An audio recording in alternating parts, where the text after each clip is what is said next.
Hey everyone, welcome back to the second part of the tutorial. In the following chapters, we will continue with minding our background and secondary elements. We will start to populate the image with further characters and also tweaking our background. Our main focus will be separating the areas, make sure our focus is clear, and checking that the thumbnail view and the silhouettes of our elements are very easy to read. We will continue adding textures and secondary details in the background and also pushing the overall details in the image. We will jump back to Blender to add some additional elements to the picture, and we will check out some quick and dirty photo modeling too. After jumping back to Photoshop, we will composite the newly done elements back. We will continue to push the separation of the areas in the image. As we start to reach a final phase, we will make sure our silhouettes are working and also give the finishing touches with some painting and finalizing for the piece. So in this next part, I decided to jump back to Blender to fetch some volumetrics which might help with the atmosphere once more and also keep on populating the image with people.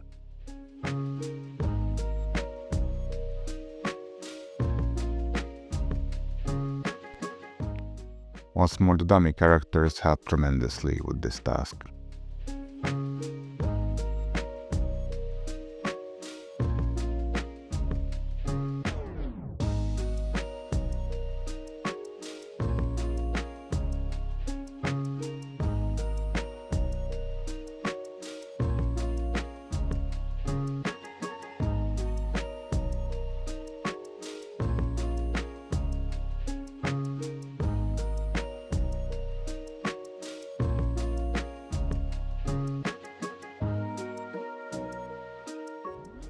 Now it's time to mind the background to give it some colors that will help the readability of the image and help with separating the different parts of the environment.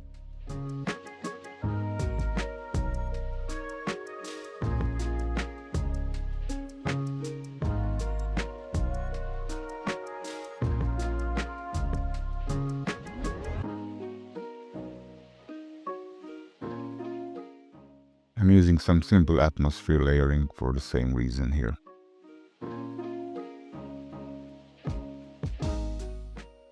I think it's important for us to be able to move around the whole image and develop it with the mindset that we have to establish the big relations first and continue on with smaller and smaller relations.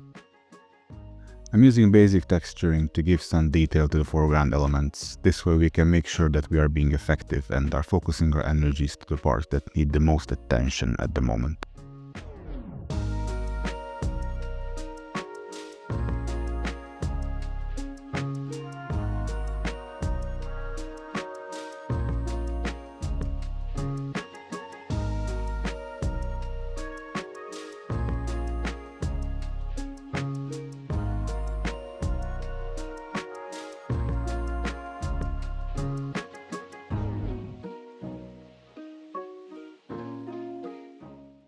I'll add details to the background tank as well. Repetition and showing our main object from a different angle will help to set our scale and can provide visual interest as well.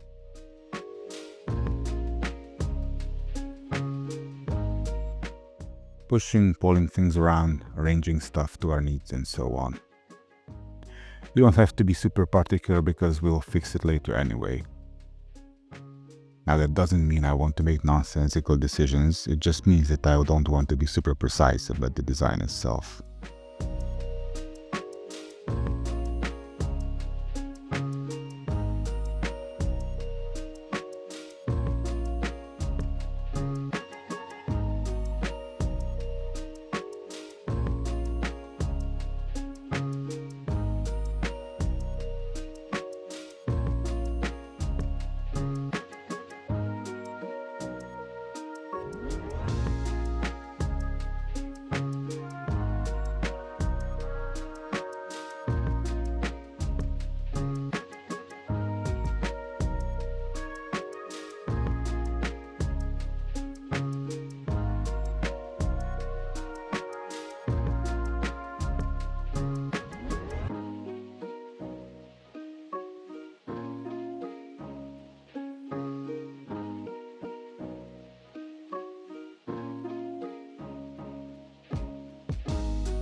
I used some kind of graphical elements in the background. This will help us to separate the different parts of the environment.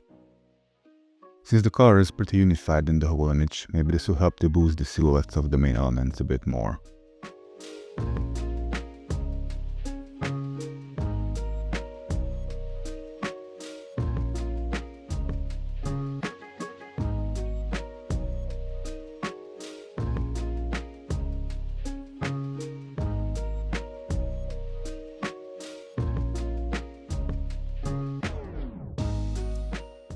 Time to check the ground level. Since this is a very functional and utilitarian environment, I thought we should indicate that there by adding textures and markings.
You can see I'm adding some extra elements to the tank to make sure that our focal area has the most details.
After some painting and additional elements, I'm also adding some service lights, the machinery, to show that it's an actual functioning part, to give a bit of variety and then finally to push the mood a little bit.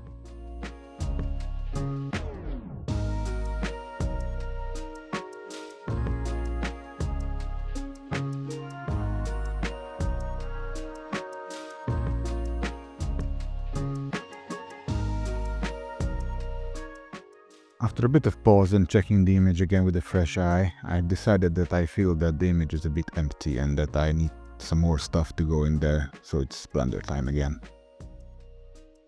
Using some textures, I've decided to make a bunch of boxes that could serve as ammo crates or some kind of resource materials or whatever to help separate the parts even more.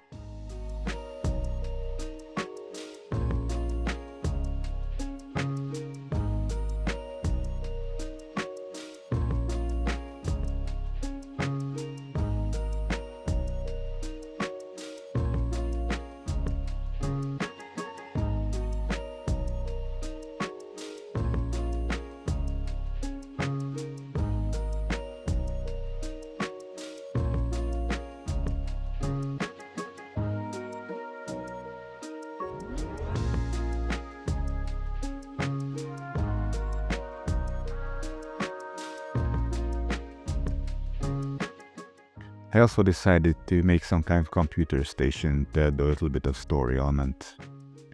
Maybe one of the soldiers or the personnel could use this to make some maintenance work or programming work on the tank's software or something like that, to give a bit more additional story element to the piece.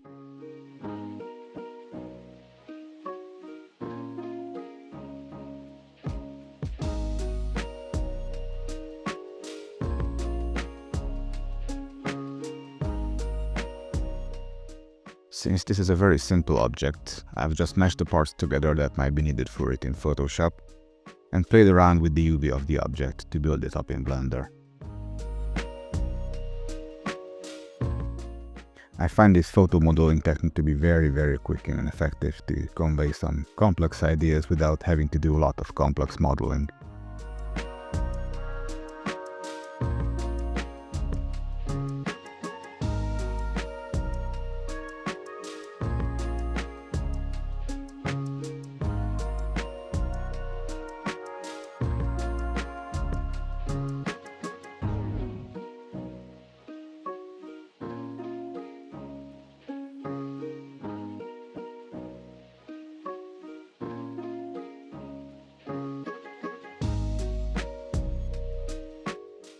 Now we can just inject our new rendered stuff quick and easy back to Photoshop.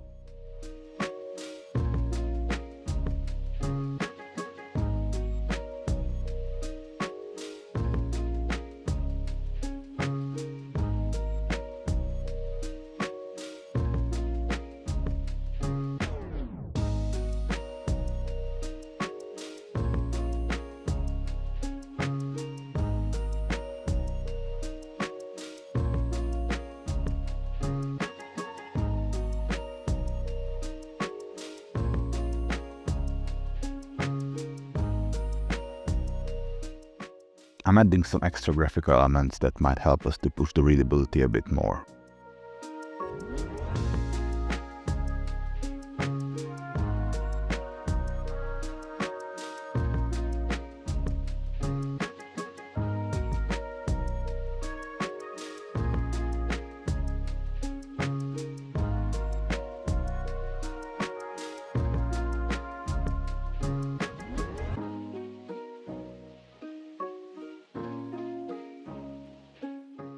And I continued to push the silhouettes more.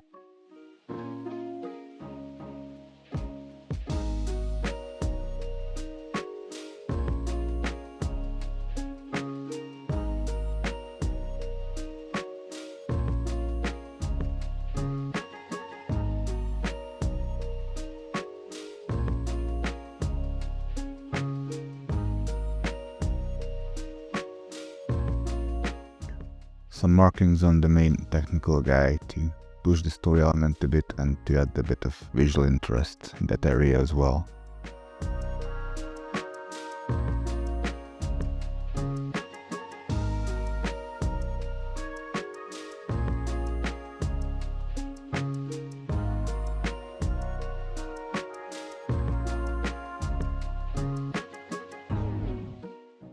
It's always a good idea to check your darkest and brightest levels of each distance from the viewer to make sure it makes sense and each part of the space doesn't get confused up in our minds.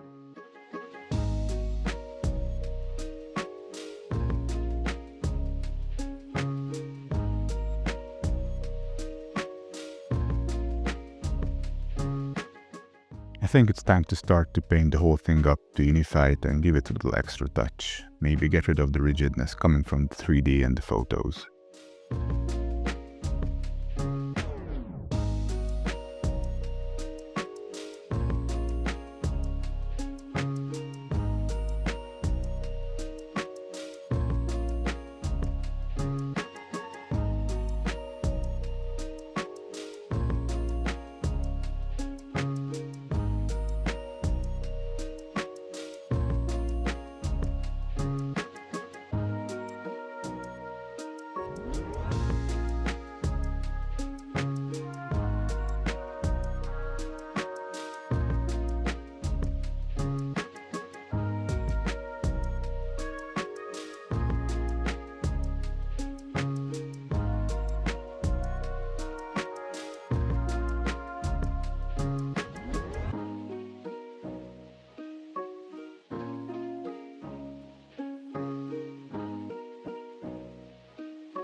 Some extra separation, cleaning up the silhouettes, these are the final touches. I'm making sure to flip the image around every once in a while, that way I can make it more easy for myself to check the mistakes that might have been overlooked.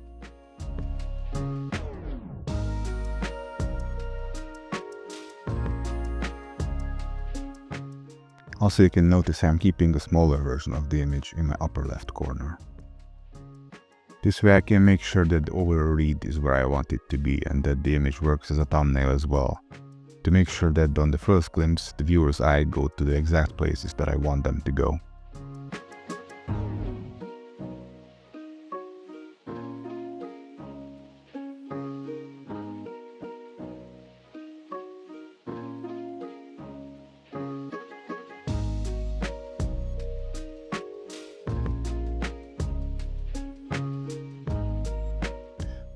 Fixing mistakes, tightening up the piece, correcting faulty elements. Checking for nonsensical elements that weren't important earlier.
Finally, adding some painted grime texture to suggest that this is a heavily used area.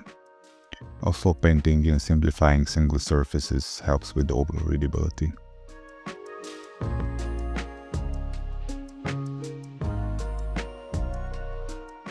So this is the way I would approach making a sci-fi environment piece or keyframe.